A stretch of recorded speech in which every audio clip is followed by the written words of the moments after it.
السلام علیکم، کیسے ہیں آپ سب؟ امید ہے کہ آپ سب خیریت سے ہوں گے اور آپ کی خیریت نیک مطلوب چاہتی ہوں۔ میں بھی آپ کی دعاؤں سے بالکل ٹھیک ٹھاک ہوں۔ آج ہم اپنی درسی کتاب کی حمد کا خلاصہ پڑھیں گے، جو کہ محمد اسماعیل میرٹھی کی تحریر کردہ ہے۔ تو چلیے آئیے بغیر ٹائم ضائع کیے اپنا سبق اسٹارٹ کرتے ہیں۔ مولوی محمد اسماعیل میرٹھی نظموں کے بادشاہ ہیں۔ اپنی حمد میں، یعنی کہ جو کہ ہماری درسی کتاب میں حمد ہے، اس میں کہتے ہیں کہ اگر اللہ نہ ہوتا تو کچھ بھی نہ ہوتا، کیونکہ یہ تو سب ہمارا ایمان ہے کہ اللہ تعالیٰ نے ہی یہ کائنات بنائی ہے اور اللہ تعالیٰ ہمیشہ سے ہے اور ہمیشہ رہے گا۔ اور اگر اللہ تعالیٰ نہیں ہوتا تو کچھ بھی نہیں ہوتا، اور اس کا تصور کرنے میں ہماری ہمت نہیں ہے۔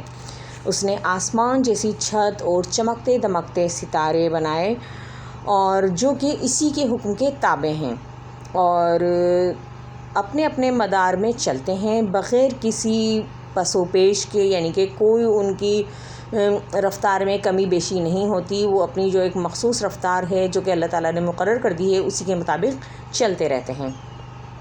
نہ وہ اپنی حد سے آگے بڑھتے ہیں اور نہ ہی پیچھے ہٹتے ہیں، اور ان سب کے بننے کا ایک ہی اصول تھا، اور اس کو بنانے والا بھی ایک ہی ہے۔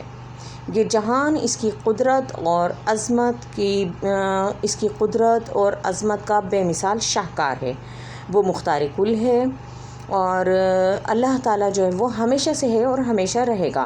اس کی ذات لازوال ہے، یعنی دنیا کی ہر چیز جو ہے وہ فنا ہو جائے گی، لیکن اللہ تعالیٰ کی ذات جو ہے وہ لا فانی ہے، اس کو کبھی فنا نہیں ہے، وہ ہمیشہ سے ہے اور ہمیشہ رہے گا۔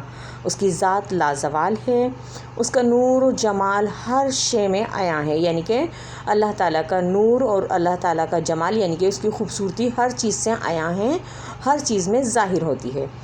اور اس کائنات پر اللہ تعالیٰ کی ہی حکمرانی ہے، اور حکمرانی کا اختیار بھی صرف اللہ تعالیٰ کو ہی ہے، جو کہ اس کی ذات کا خاصہ ہے۔ جس طرح کہنا چاہیے کہ دنیا کی جو ہے ہر چیز فنا ہو جائے گی، زمین، آسمان، سورج، چاند، ستارے، غرض یہ کہ کوئی بھی چیز اس دنیا میں باقی نہیں رہے گی، لیکن صرف اور صرف اللہ تعالیٰ کی ذات جو ہے وہ باقی رہے گی۔ امید ہے کہ آپ کو آج کی ویڈیو پسند آئے گی۔ ملتے ہیں پھر کسی نئی ویڈیو میں نئے ٹاپک کے ساتھ۔ تب تک کے لیے اپنا اور اپنے پیاروں کا ڈھیر سارا خیال رکھیے گا، اور مجھے دیجیے اجازت۔ اللہ حافظ۔